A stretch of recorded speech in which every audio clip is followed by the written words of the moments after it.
Hello everyone, welcome to my channel. ಇಂದಿನ ವಿಡಿಯೋದಲ್ಲಿ IPO basics ಹಾಗೂ 3 tricks for 100% IPO allocation, financial ಸ್ಟೇಟ್ಮೆಂಟ್ಸ್ನ quick introduction ಹಾಗೂ ಗೋಲ್ಡ್ ETF ಬೆನಿಫಿಟ್ಸ್ ಹಾಗೂ 3 ಬೆಸ್ಟ್ ಗೋಲ್ಡ್ ETFs ತೋರಿಸಿದ್ವಿ. ಈ 3 ವೀಡಿಯೋಸ್ ವಾಚ್ ಮಾಡಿಲ್ಲ ಅಂದರೆ ಈಗಲೇ ನಮ್ಮ ಚಾನಲ್ಗೆ ಸಬ್ಸ್ಕ್ರೈಬ್ ಮಾಡಿ ಹಾಗೂ ಮರಿದೇ ಈ 3 ವೀಡಿಯೋಸ್ನ ವಾಚ್ ಮಾಡಿ.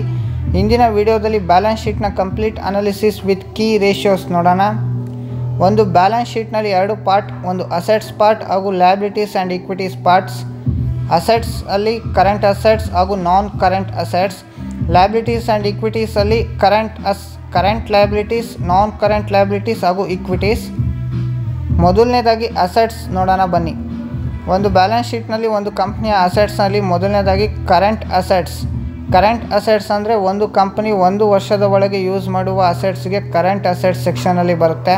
ಇದರಲ್ಲಿ ಮೊದಲನೇದಾಗಿ cash and cash ಈಕ್ವಿವಲೆಂಟ್ಸ್.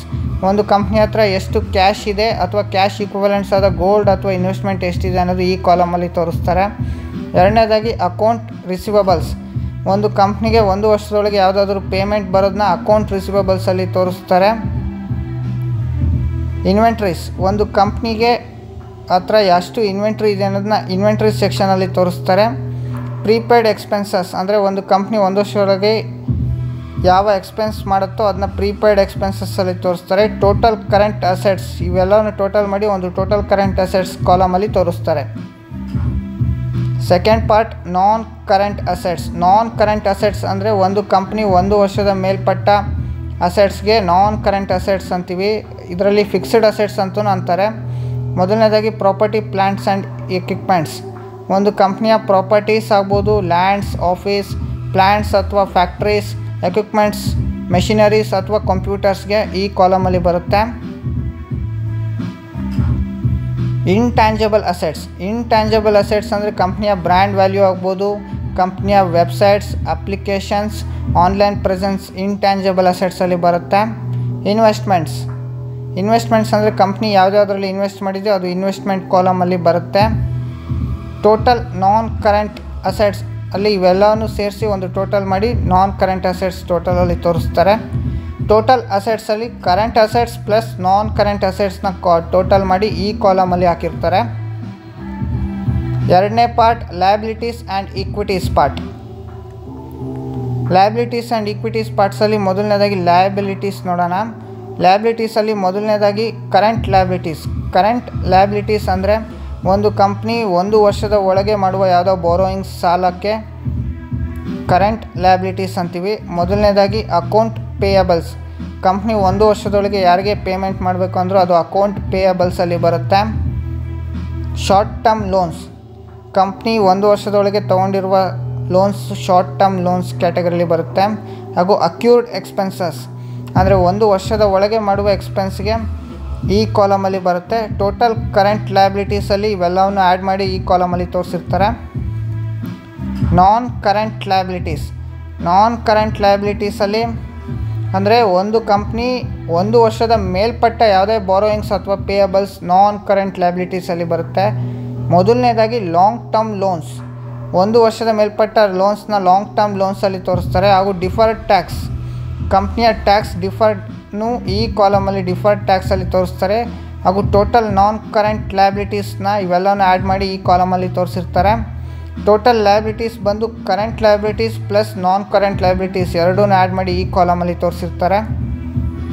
Last part, equity ಪಾರ್ಟಲ್ಲಿ ಮೊದಲನೇದಾಗಿ ಶೇರ್ ಹೋಲ್ಡರ್ ಕ್ಯಾಪಿಟಿ. ಒಂದು ಕಂಪನಿ ಶೇರ್ನ ಮುಖಾಂತರ, ಈಕ್ವಿಟಿ ಮುಖಾಂತರ ಯಾವ ಕ್ಯಾಪಿಟಲ್ ರೈಸ್ ಮಾಡಿರುತ್ತೋ ಅದನ್ನ ಶೇರ್ ಕ್ಯಾಪಿಟಲಲ್ಲಿ ತೋರಿಸಿರ್ತಾರೆ. ರಿಟೈನ್ಡ್ ಅರ್ನಿಂಗ್ಸ್ ಅಥವಾ ರಿಸರ್ವ್ಸ್ ಅಂತಲೂ ಅಂತಾರೆ ಇದಕ್ಕೆ. ರಿಟೈನ್ಡ್ ಅರ್ನಿಂಗ್ಸಲ್ಲಿ ಕಂಪ್ನಿಯ ಅರ್ನಿಂಗ್ಸ್ ಅಥವಾ ಪ್ರಾಫಿಟಲ್ಲಿ ಬಂದಿರುವ ಅಮೌಂಟ್ನ ಈ ಕಾಲಮಲ್ಲಿ ತೋರಿಸಿರ್ತಾರೆ. ಟೋಟಲ್ ಈಕ್ವಿಟಿ ಅಂದರೆ equity capital plus reserves. Total liabilities and ಈಕ್ವಿಟೀಸ್ನ ಟೋಟಲ್ ಮಾಡಿ ಈ ಕಾಲಮಲ್ಲಿ ತೋರಿಸಿರ್ತಾರೆ. Next part, key ratios based on balance ಶೀಟ್ನ ಉಪಯೋಗಿಸ್ಕೊಂಡು ಯಾವ ಕೀ ರೇಷಿಯೋಸ್ನ ಫೈಂಡ್ ಔಟ್ ಮಾಡ್ಬೋದು ಅಂತ ಈ ನೆಕ್ಸ್ಟ್ ಪಾರ್ಟಲ್ಲಿ ನೋಡೋಣ ಬನ್ನಿ.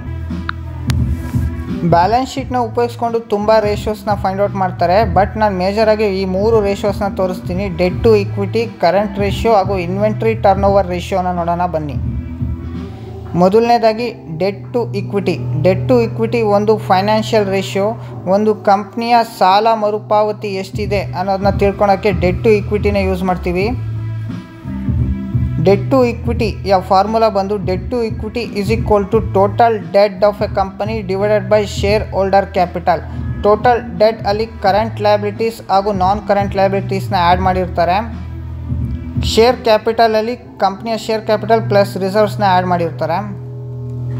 ಇದರ ಇಂಟರ್ಪ್ರಿಟೇಷನ್ ಬಂದು ಹೈ ಡೆಟ್ ಇಕ್ವಿಟಿ ಇದ್ದ ಕಂಪ್ನೀಸಲ್ಲಿ ರಿಸ್ಕ್ ಅಪಿಟೈಟ್ ಜಾಸ್ತಿ ಇರುತ್ತೆ. ಅದು ಫೈನಾನ್ಸಿಂಗ್ ಆ್ಯಕ್ಟಿವಿಟಿ ಜಾಸ್ತಿ ಅವಲಂಬಿಸಿರುತ್ತೆ. ಒಂದು ಕಂಪ್ನಿಯ ಸಾಲ ಮರುಪಾವತಿಯ ಘಟ್ಟ ಜಾಸ್ತಿ ಇರುತ್ತೆ, ಹಂಗಾಗಿ ಗ್ರೋತ್ ಎಫೆಕ್ಟ್ ಆಗುತ್ತೆ. ಹೈ ಡೆಟ್ ಟು ಇಕ್ವಿಟಿ ಇರುವ ಕಂಪ್ನೀಸ್ನ ಅವಾಯ್ಡ್ ಮಾಡೋದು ಒಳ್ಳೆಯದು. ಲೋ ಡೆಟ್ ಟು ಇಕ್ವಿಟಿ ಇರುವ ಕಂಪ್ನೀಸ್ ಫೈನಾನ್ಸಿಂಗ್ ಮೇಲೆ ಅವಲಂಬನೆ ಆಗಿರೋದಿಲ್ಲ. ಲೋ ಡೆಟ್ ಟು ಇಕ್ವಿಟಿ ಇರೋ ಕಂಪ್ನಿ ಗ್ರೋತ್ಗೆ ಓರಿಯೆಂಟ್ ಆಗಿರುತ್ತೆ. ಅದಕ್ಕೆ ಗ್ರೋತ್ಗೆ ಫೈನಾನ್ಷಿಯಲ್ ಸಪೋರ್ಟ್ ಬೇಕಾಗಲ್ಲ. ಹಂಗಾಗಿ ಲೋ ಡೆಟ್ ಟು ಇಕ್ವಿಟಿ ಇರುವ ಕಂಪ್ನೀಸ್ನೇ ಆಯ್ಕೆ ಮಾಡಿ. ಎರಡನೇ ratio current ratio. Current ratio ಒಂದು ಶಾರ್ಟ್ ಟರ್ಮ್ ಫೈನಾನ್ಷಿಯಲ್ ರೇಷಿಯೋ ಅಂತಲೂ ಅನ್ಬೋದು. ಒಂದು ಕಂಪ್ನಿಗೆ 1 ವರ್ಷದ ಒಳಗೆ ಫೈನಾನ್ಷಿಯಲ್ ಆ್ಯಕ್ಟಿವಿಟಿಯಿಂದ ಯಾವುದಾದ್ರೂ ರಿಸ್ಕ್ ಅಪಿಟೈಟ್ ಇದೆಯಾ ಅಂತ ತಿಳ್ಕೊಳಕ್ಕೆ ಕರೆಂಟ್ ರೇಷಿಯೋನ ಯೂಸ್ ಮಾಡ್ತೀವಿ.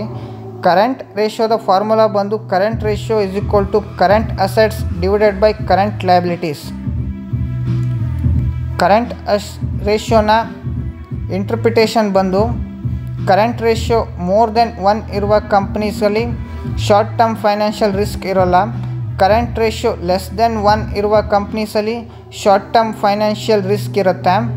ಐಡಿಯಲ್ ಕರೆಂಟ್ ರೇಷಿಯೋ ಒಂದು ಕಂಪ್ನಿಗೆ ಎಷ್ಟಿರಬೇಕಂದ್ರೆ 1.5 to 2% ಇದ್ದರೆ ಆ ಕಂಪ್ನೀಸಲ್ಲಿ ಇನ್ವೆಸ್ಟ್ ಮಾಡಿ. ಮೂರನೇದಾಗಿ inventory turnover ratio. Inventory turnover ratio ಒಂದು ಫೈನಾನ್ಷಿಯಲ್ ರೇಷಿಯೋ. ಒಂದು ಕಂಪ್ನಿಯ ಆಪರೇಷನಲ್ ಎಫಿಷಿಯನ್ಸಿ ಎಷ್ಟಿದೆ ಅಂತ ತಿಳ್ಕೊಳಕ್ಕೆ ಇನ್ವೆಂಟ್ರಿ ಟರ್ನೋವರ್ ರೇಷಿಯೋನ ಬಳಸ್ತಾರೆ.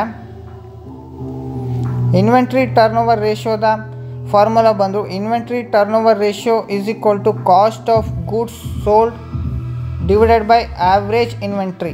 ಕಾಸ್ಟ್ ಆಫ್ ಗೂಡ್ಸ್ ಸೋಲ್ಡ್ ಅಂದರೆ ಒಂದು ಕಂಪ್ನಿಗೆ ಆ ಗೂಡ್ಸ್ನ ಸೋಲ್ಡ್ ಮಾಡೋಕ್ಕೆ ಯಾವ ಖರ್ಚಾಯಿತು, ಅಂದರೆ ಒಂದು ಕಂಪ್ನಿ ಗೂಡ್ಸ್ನ ಮ್ಯಾನುಫ್ಯಾಕ್ಚರ್ ಮಾಡೋಕ್ಕೆ ಅಥವಾ ಆ ಗೂಡ್ಸ್ನ ಪರ್ಚೇಸ್ ಮಾಡೋಕ್ಕೆ ಯಾವ ಖರ್ಚಾಯಿತು. ಹಾಗೂ ಆವ್ರೇಜ್ ಇನ್ವೆಂಟ್ರಿ ಅಂದರೆ ಒಂದು ಕಂಪ್ನಿ 1 ವರ್ಷದಲ್ಲಿ ಯಾವ ಇನ್ವೆಂಟ್ರೀಸ್ನ ಸೋಲ್ಡ್ ಮಾಡ್ತು ಆ ಸೋಲ್ಡ್ ಮಾಡಿರೋ ವ್ಯಾಲ್ಯೂನ ಆವ್ರೇಜ್ ಇನ್ವೆಂಟ್ರಿಲಿ ಬರುತ್ತೆ. ಇನ್ವೆಂಟ್ರಿ ಟರ್ನೋವರ್ ರೇಷಿಯೋದ ಇಂಟರ್ಪ್ರಿಟೇಷನ್ ಬಂದು ಹೈ ಇನ್ವೆಂಟ್ರಿ ರೇಷಿಯೋ ಇರುವ ಕಂಪ್ನೀಸಲ್ಲಿ ಆಪರೇಷನಲ್ ಎಫಿಷಿಯನ್ಸಿ ಚೆನ್ನಾಗಿರುತ್ತೆ, ಈ ಕಂಪ್ನೀಸಲ್ಲಿ ಇನ್ವೆಸ್ಟ್ ಮಾಡ್ಬೋದು.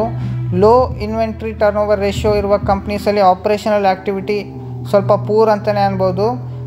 ಆದಷ್ಟು ಲೋ ಇನ್ವೆಂಟ್ರಿ ಅಸೆಟ್ಸ್ ಇರುವ ಕಂಪ್ನಿಗಳನ್ನ ಅವಾಯ್ಡ್ ಮಾಡಿ.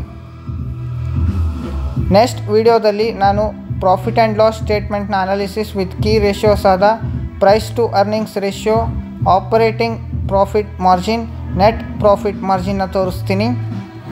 Thank you for watching this video. Video ಇಷ್ಟ ಆದರೆ ನಮ್ಮ ಯೂಟ್ಯೂಬ್ ಚಾನಲ್ಗೆ ಸಬ್ಸ್ಕ್ರೈಬ್ ಮಾಡಿ, ಲೈಕ್ ಮಾಡಿ ಹಾಗೂ ನೆಕ್ಸ್ಟ್ ಬರುವ ಎಲ್ಲ ವೀಡಿಯೋಸು ನೋಡಿ.